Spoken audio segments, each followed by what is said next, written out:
Assalamualaikum warahmatullahi wabarakatuh. Waalaikumsalam warahmatullahi wabarakatuh. Oke, kembali lagi di podcast Akademika Education.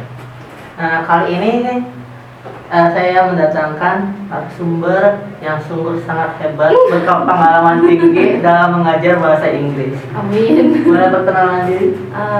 Halo teman-teman, perkenalkan nama saya Nandita Dwi.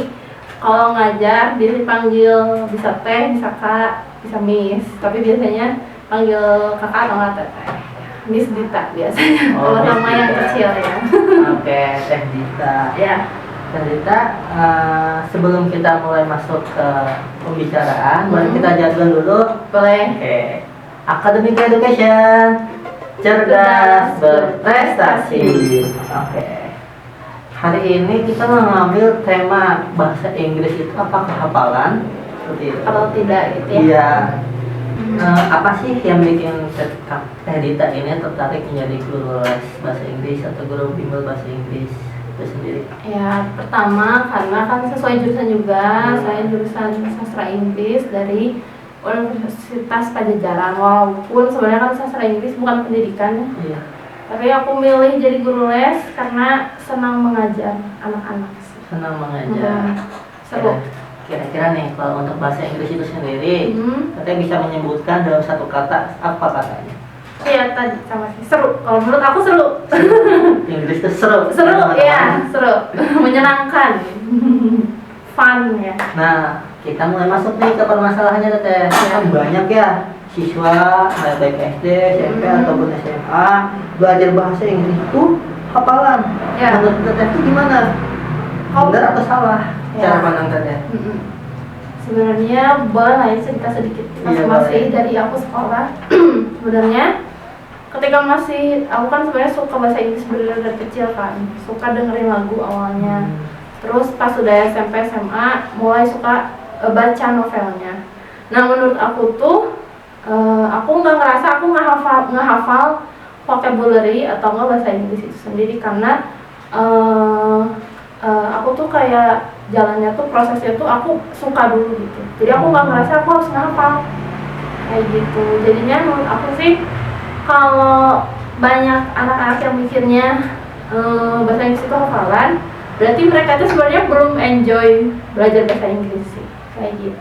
Jadi teman-teman harus suka dulu sama Betul. Inggrisnya. Intinya mah meskipun paham gak paham, kita coba sukain dulu. Betul. Jadi nanti bakal berjalan gitu pemahamannya seperti itu. Seperti itu kayak hampir banyak ya siswa di luar sana seperti kayak belajar bahasa Inggris nih. Ayo, apain vocab yang ada di kelas gitu. Grammarnya apalin, susunan apa katanya. Itu membuat siswa-siswa itu seperti kayak apa sih bahasa Inggris ini, kenapa bisa begini? Belum lagi ada verb 1, verb 2, kenapa dari by jadi bau gitu ya. Jadi bau banget ya. Betul itu.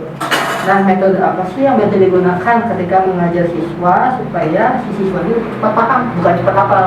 Lebih cepat paham ya? Daripada paham. Kalau aku sih ini kayaknya kalau untuk ngajarin biar anaknya cepat paham, biasanya materi grammar gitu ya, atau mungkin seperti reading. Kan banyak yang kesusahan di reading karena katanya vocabulary-nya tuh kompleks atau katanya aku aja nggak tahu misalnya pertanyaannya aja aku nggak ngerti kata mereka gitu kan. Banyak yang kayak gitu, apalagi teksnya. Nah, aku ngajarinnya aku yakin gitu ketika anak-anak membaca teks bahasa Inggris yang full, terus mereka tuh fokus sama satu kalimat yang mereka nggak tahu, padahal di sisi lain misalnya di kanan kirinya tuh mereka mengerti gitu.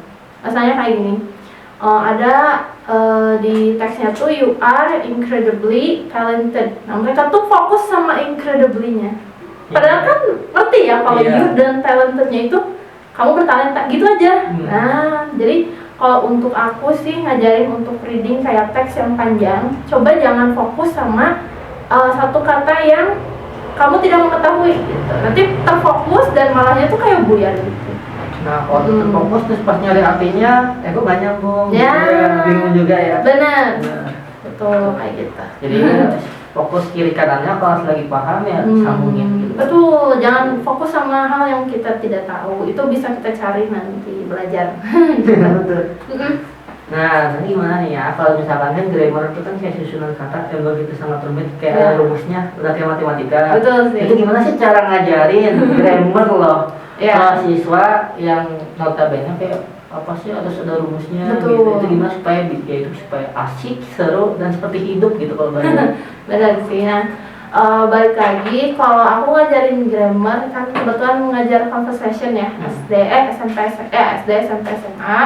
Nah, aku coba karena memang untuk RMP-nya juga nggak masuk fokus sama sekolah kan. Jadi Iya. aku bisa kreatif gitu loh, kayak aku pengennya cobain karena sekarang grammar, coba pengalaman atau coba kayak mereka tuh gambarannya, karena grammar kan ada verb 1, verb 2 ya. Nah, kalau yang verb 2 itu berarti kan kejadiannya sudah selesai. Udah selesai. Nah, coba ceritakan pengalaman yang sudah terjadi gitu. Jadi aku balik, kalau biar ngerasa hidup dan mereka biar cepat paham, aku coba contohinnya sama kehidupan sehari-hari sih. Kayak misalnya tuh menceritakan hari kemarin ngapain nih. Nah, itu bisa pakai verb juga. Ya, jadi gitu. anaknya disuruh storytelling Iya, dalam bahasa storytelling, Inggris, betul. cuman posisinya sudah terjadi seperti kemarin liburan kemana. Gitu. Betul, seperti Jadi itu. lebih hidup lagi dalam penggunaan grammarnya. Betul Seperti itu. sekali. Kayak gitu. Nah, ingin tanya juga, kira-kira menurut Teteh pandangan Teteh nih, bahasa Inggris itu lebih baik prakteknya apa teorinya? Nah, kita tahu ya, kalau teori kan ada ya grammar teori banyak, Betul, banyak atau sekali. praktek langsung gitu, enak ya, supaya lebih cepat paham. Tadi yang ngapain? Ya, menurut pandangan Teteh nih, bahasa Inggris supaya mudah paham tuh, apakah menggunakan teori atau praktek? Kan kita tahu ya, teori itu berarti menggunakan grammar. Ya. Berarti kalau praktek cuman kayak asal ngomong, intinya kita pasti bisa bahasanya. Kayak misalkan, saya makan, I eat rice gitu. Atau harus pakai I am eating rice. Lebih baik mana gitu untuk dalam pemahaman Inggrisnya? Pemahamannya. Kalau menurut aku dua-duanya harus balance atau seimbang sih ya. Teori sama prakteknya. Karena balik lagi teori doang, kalau prakteknya nggak ada, ya nggak bisa mengaplikasikannya dong, nggak Iya, bisa. benar juga ya. Tapi kalau misalnya praktek doang, tapi juga dengan teori, jadinya kayak ini ya, tong kosong nyaring bunyinya ya. Iya, Ya betul. kayak banyakan orang, maaf banget nih kalau ada yang ngerasa tersinggung. Iya.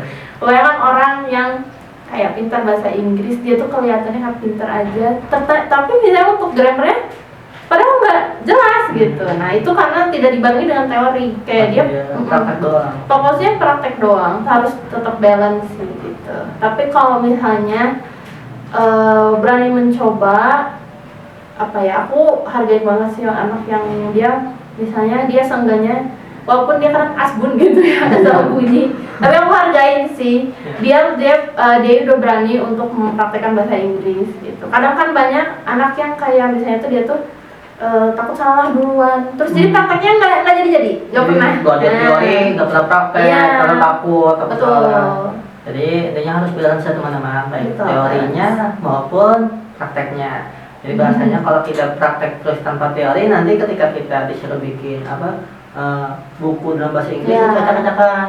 Betul. Begitupun dengan misalkan teori doang, tidak dibarengin dengan praktek. Nah. Nanti dia susah dalam berbicara bahasa Inggrisnya, seperti itu.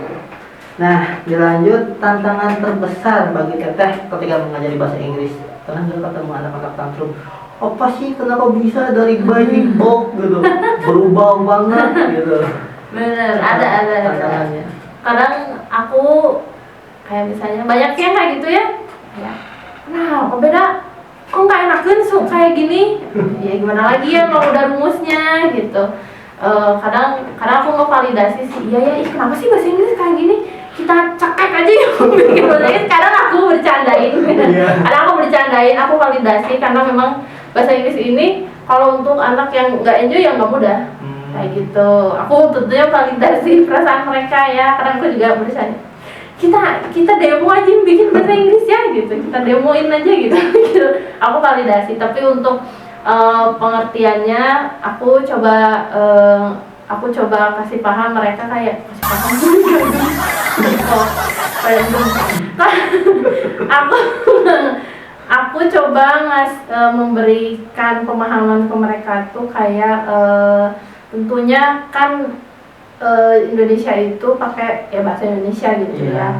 Bahasa Inggris itu tapi salah satu ya bukan salah satu, memang bahasa universe ya, atau bahasa umum yang semua orang itu harus bisa. Makanya kita belajar, dan kenapa banyak peraturan yang memang bahasa itu diciptakan seperti itu gitu.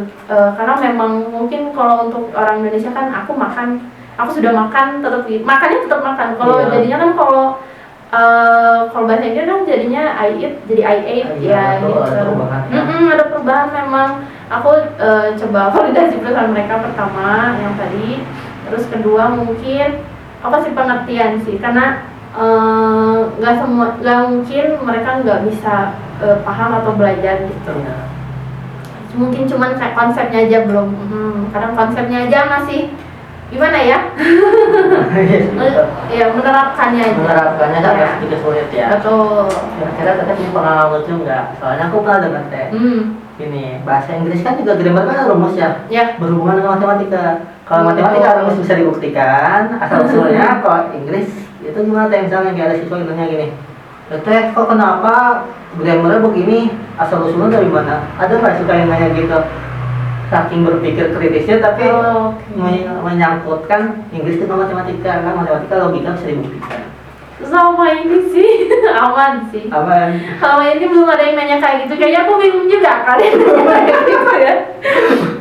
Kayaknya memang sih kayak bisa itu kan tenses itu ada 16 dan aku alhamdulillah udah aku ajarin semua 16-nya tenses. Dan itu tuh ada yang kayak misalnya ada verb 3 tapi ada juga kayak verb ing gitu disatuin kan. Terus mereka tuh kayak, kok satuin sih teh gitu, kok bisa disatuin sih gitu, kayak kenapa dua-duanya bareng gitu. Ya terus aku coba aku coba bikin mereka ngerti tuh karena misalnya kan ada verb 3 dan ada verb ini. Nah aku cobain karena nih untuk bahasa Inggris memang balik lagi kompleks ya. Dari Indonesia tadi yang sudah makan sama lagi makan beda ya. Nah apalagi kalau yang ada verb 3 dan verb ing itu tentunya itu ada 2 kejadian. Aku ngasih taunya ada 2 kejadian yang bisa berbarengan ataupun dia itu ada kaitannya sama masa depan dan masa lampau ya kayak gitu. Makanya kadang collab. Ya pasti bingung sih, kebanyakan banyak yang bingung gitu. Tapi aku coba pahaminnya karena ya itu baik lagi bahasa Inggris kan kompleks ya. Kompleks, jadi dia apa menyingkat kata kayak lagi makan sudah makan dari jadi at gitu. Satu kata tapi bermakna 2. Betul. Dalam bahasa Indonesia. Intinya mah sesuai waktu ya. Sesuai waktu. Waktunya kapan itu bakal ada perubahan dalam kata itu. Seperti itu. Nah, teteh pernah nggak misalkan ketika teteh mengajar seorang siswa tapi si anaknya udah minder kayak aku nggak bisa bahasa Inggris, aku nggak punya bakat, aku nggak tahu cara ngucapinnya. Kira-kira teteh punya pengalaman nggak? Terus cara ngajarnya gimana sih kalau ketemu siswa yang kayak gitu? Iya, kayaknya ada deh pernah ketemu siswa yang kayak gitu udah minder duluan ya, belum apa-apa. Terus aku coba nge-lift up mood mereka dengan kayak nggak mungkin kamu nggak pernah belajar bahasa Inggris, kata aku gitu. Bener, aku nggak bisa, nggak pernah gini. Aku tuh karena aku suka banding juga kan sama anak-anak. Aku suka nanya kesukaan mereka apa, terus kayak suka main game kan, suka. Itu kamu di game tanpa kamu sadari itu belajar bahasa Inggris. Walaupun kayak cuma misalnya play, terus misalnya jump, itu pakai bahasa Inggris kan. Itu coba jangan fokusnya kayak belajar doang, padahal sebenarnya kalian itu sudah mengaplikasikannya. Misalnya di game udah belajar ya, kayak di game tuh kan misalnya ada pilihan kayak settings atau enggak option. Nah itu pada bahasa Inggris tapi mereka tuh paham seperti itu ya. Aku pasti ya mungkin aku nanya ya kayak atau enggak, ada waktu itu yang aku punya anak cukup sudah sepertinya memang terlambat gitu belajar bahasa Inggrisnya. Terus ada memang, dan aku coba pahamin kesukaan kamu apa, terus dia bilang kan hiking. Kataku kita coba yuk belajar vocabulary hiking nih yang kamu sering lakukan, yang kegiatan favorit kamu kayak gitu. Jadi aku berharap sih untuk pendekatan dari bonding itu ya, aku bisa masukin juga beberapa pelajarannya kayak gitu. Berarti konsepnya kayaknya untuk buat Inggris ini jadi mudah, kita juga harus selain bonding ke anaknya, bonding juga dengan hobinya. Benar. Jadi satukan hobinya dengan Inggrisnya. Jadi kayak misalkan hobinya bermain game, kita kasih kosakata dalam permainan. Kayak ada play, option, setting. Dan kalau ada hobinya hiking, berarti kasih juga vocabulary tentang hiking supaya dia lebih suka gitu kalau belajar bahasa Inggris. Karena kan sering dilakuin ya. Betul, sering dilakuin karena hobi. Bukan bahasanya aku nggak berbakat. Pasti kasih vocabulary sesuai kesukaannya. Oh, dia suka. Iya, malah dia tahu. Dia tahu. Iya. Iya, aku tahu ini. Aku kira ini bahasa Indonesia. Bukan. Iya, mikirnya bahasa Indonesia. Benar gitu. Saking dah terbiasanya dengan hobinya, terkadang Inggrisnya menyatu dengan dirinya dan dia berpikir itu bahasa Indonesia. Betul. Oke deh. Kayak gitu. Punya tips sederhana nggak teh kalau untuk siswa supaya dia lebih terbiasa dalam Inggris gitu, baik dalam kehidupan sehari-harinya, dalam ketika belajar gitu? Menurut aku itu balik lagi sih ya, kamu nggak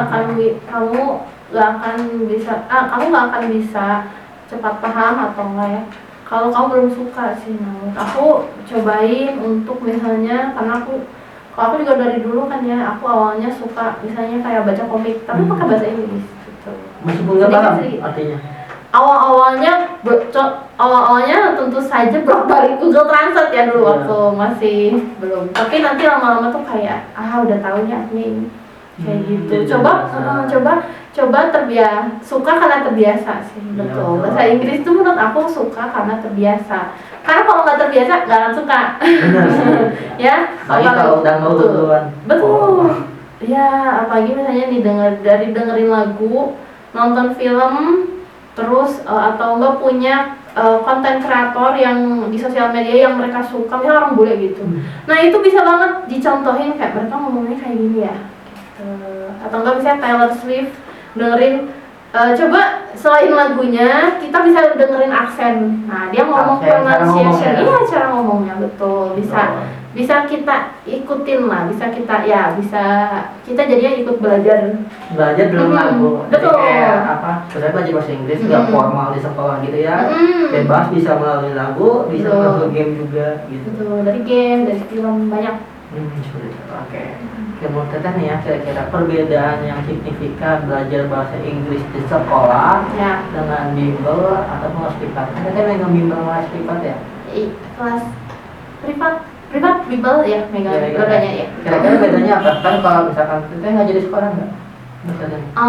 Untuk kali ini belum sih. Belum, berarti mengambil pengalaman waktu sekolah aja. Oke, boleh. Jadi pengalaman waktu dulu sekolah sama Teteh ngajar bimbel sama kelas privat itu bedanya apa sih dalam pembelajaran itu sendiri? Ya betul, tentunya ngerasa beda banget sih, apalagi pas sama terjun gitu ya buat di bimbel.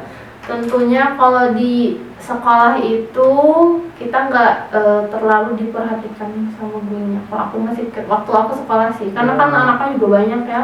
Jadi kurang optimal. Kurang optimal, betul. Kalau di bimbel itu tentunya kita bisa komunikasi benar-benar yang mungkin bisa dibilang kayak intens lah ya. Aku walaupun aku murid kan ada 10 anak, tapi aku mencoba bonding sama 10 anak-anaknya. Walaupun mungkin lebih dikit. Betul. Ya, kalau di sekolah lebih di sekolah itu aku ngerti banget sih guru di sekolah kan, misalnya dia megang 5 kelas atau kelasnya ada 40 orang misalnya. Luar biasa ya itu. Buat bondingnya susah. Makanya bingung juga buat untuk dia paham atau enggak gitu. Itu nggak akan ditanya sih kayaknya. Iya Apalagi ya kadang kan ya guru itu kalau di sekolah kan tentunya ngikutin mood juga ya. Ngikutin mood nih. Waktu aku sekolah ingat banget, sebenarnya kuliah sih, waktu kuliah itu ada teman sekelas aku dia nanya yang dosennya tuh udah ngejelasin gitu, terus dosennya marah. Oh. Nah, kamu berarti nggak ngedengerin saya. Kan wah itu di bimbel tidak akan terjadi sih. Benar. Betul. Malah aku tanya mana yang nggak paham kayak gitu. Kayak misalnya aku udah ngejelasin sekali, mau jelasin lagi nggak? Iya teh nggak apa-apa. 2 kali ngejelasinnya nggak apa-apa. Asal paham gitu ya. Beda ya kalau misalkan kalau di sekolah mah kalau ada yang paham, gak paham. Kenapa Betul. gak paham, kamu gak paham? Betul. Kayak gitu kan di sekolah bener Gurunya makanya. sekolah apa? Iya. Udah marah jadi bikin Iya. takut siswanya, Bener. jadi gak mau nanya lagi. Nggak mau nanya. Selama ini dia nggak akan nanya walaupun dia nggak ngerti. Iya kayak gitu. Itu bikin trauma juga ya. Kalau privat Betul. sendiri itu lebih ini lagi ya. Iya, kalau- bondingnya lebih enak. Oh iya benernya enak banget kalau privat kan ya kan kadang aku tuh kalau untuk anak privat tentunya bakal aku dulu yang banyak ngomong. Nah, aku cerita Iya banyak sih. gini-gini. Taunya nanti mereka yang banyak ngomong. Mungkin udah jadi akrab ya. Iya udah bonding akrab banget betul malah jadi curhat kayak waktu itu curhat apa ya?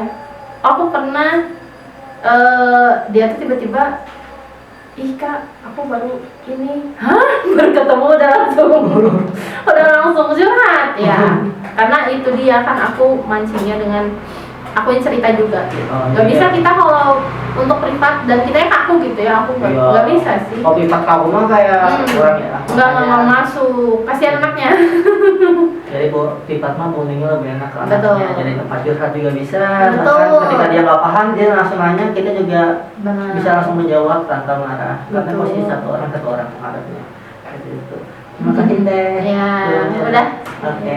Ada pesan-kesan nggak buat penonton kira-kira? Aku banget apa ya pesan-kesan semoga bisa lebih suka bahasa Inggris dengan coba kalian banyak nonton konten bahasa Inggris sih menurut aku dari situ karena kan sekarang udah apapun digital ya. Iya, Menurut aku betul. coba nonton pahami yang kadang aku suka nanya kan kayak suka dengerin lagu bahasa Inggris ya enggak. Aku sukanya tuh bala-balik. Coba kayak gak apa-apa tapi cobain ya misalnya kesenangnya misalnya dia suka penyanyi laki-laki coba dengerin penyanyi laki-laki pakai bahasa Inggris gitu Bruno Mars misalnya gak apa-apa sebenarnya kalau suka yang lokal juga tapi menurut aku ya itu dia karena bahasa Inggris kan gak akan bisa kalau belum suka gitu. Betul. Coba suka dulu Dengerin dulu supaya Inggrisnya bisa masuk kita. coba. Kita suka Inggris. Betul, coba sukai dulu bahasa Inggris baru kalian pasti paham sananya. Oke, baik teman-teman, mungkin itu saja. Jika teman-teman ingin bimbel atau les privat, boleh langsung saja daftar di Akademika Education. Kita menyediakan guru-guru yang berpengalaman tinggi, bahkan guru-gurunya bisa bonding dengan anak-anak dengan cepat seperti itu. Sehingga anak-anak nyaman dalam bercerita ataupun menanyakan sesuatu yang sulit. Jadi dia tidak merasa takut ketika bertanya sesuatu yang sulit. Nah, untuk link pendaftarannya di deskripsi YouTube ini ya. Oke, mungkin ini saja. Assalamualaikum warahmatullahi wabarakatuh. Waalaikumsalam warahmatullahi wabarakatuh. Oke, terima kasih Tete.